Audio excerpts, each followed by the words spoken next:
নমস্কার বন্ধুরা, আমি মিঠির মা ঢাকা থেকে বলছি। আমার মিঠির মা চ্যানেলে সকলকে জানাই আরও একবার স্বাগত। যে যেখান থেকে আমার এই ভিডিওটি দেখছেন সকলকে আমার আন্তরিক শুভেচ্ছা ও ভালোবাসা।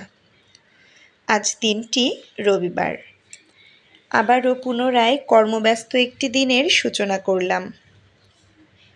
অনেকগুলো দিন ঈদের ছুটি কাটিয়ে আবারও ঢাকায় ফিরেছি, তবে কেন জানি শরীরটা ঠিক ভালো লাগছে না। শরীরটা খুব ক্লান্ত লাগছে, কোনো কাজেই তেমন একটা মন পাচ্ছি না। সব কাজ করতে গেলেই শরীরটা খুব দুর্বল লাগছে। হয়তোবা ফিরে এসে একটু বেশি কাজ করা হয়েছে, এজন্য হতে পারে। ঢাকায় ফিরে ঘরবাড়ির অবস্থা খুবই খারাপ ছিল, সেগুলো পরিষ্কার করতে করতেই দিন চলে যাচ্ছে।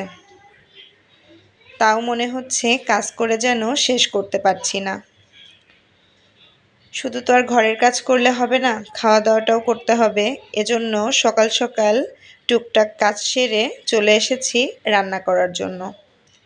আমি প্রতিদিন সকালে রান্নাটা সেরে ফেলি সারাদিনের জন্য, কারণ আমার যেহেতু ছোট মেয়ে আছে, ও একবার ঘুম থেকে উঠে পড়লে রান্না করতে খুব কষ্ট হয়ে যায়।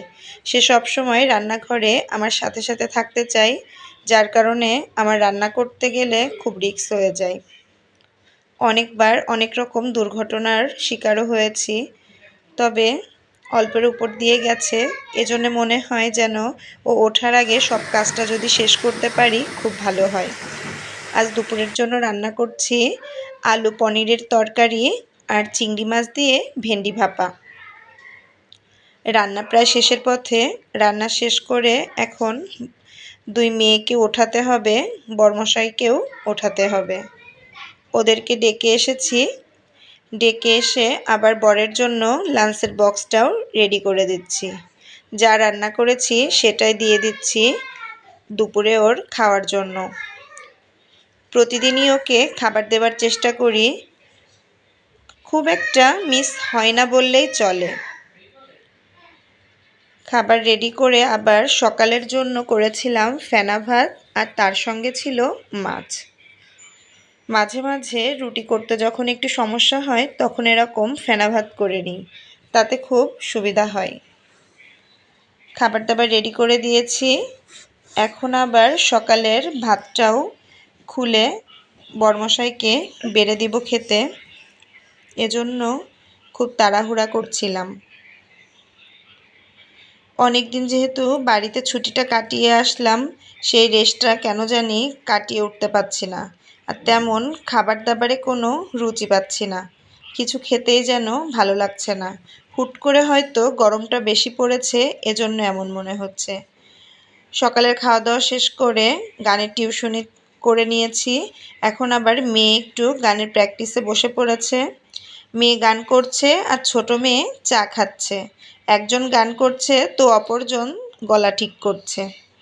ছোট মেয়েটা আমার একটু দুষ্টু প্রকৃতির, কিন্তু সেটা আবার সবাই ভালো বুঝতে পারে না। সবাই মনে করে ও অনেক লক্ষ্মী বাচ্চা, কিন্তু আসলে ওর জেদটা একটু বেশি। ওর তালে তাল দিয়ে চললে ও খুবই ভালো, আর একটু যদি এদিক ওদিক হয় তাহলে সে চিৎকার চেঁচামেচি কান্নাকাটি শুরু করে দেয়। তবে বাচ্চাদেরকে সবসময় তার তালে তাল দিয়ে চললেও আবার হয় না, এজন্য তাদের রাগ জেদ দিন দিন আরও বেড়ে যেতে পারে। তো যাই হোক, কাজকর্ম সেরে দুপুরে খাওয়ার জন্য বসে পড়েছি মা মেয়ে মিলে। আজ এই পর্যন্তই। আজ তাহলে আসি, টাটা।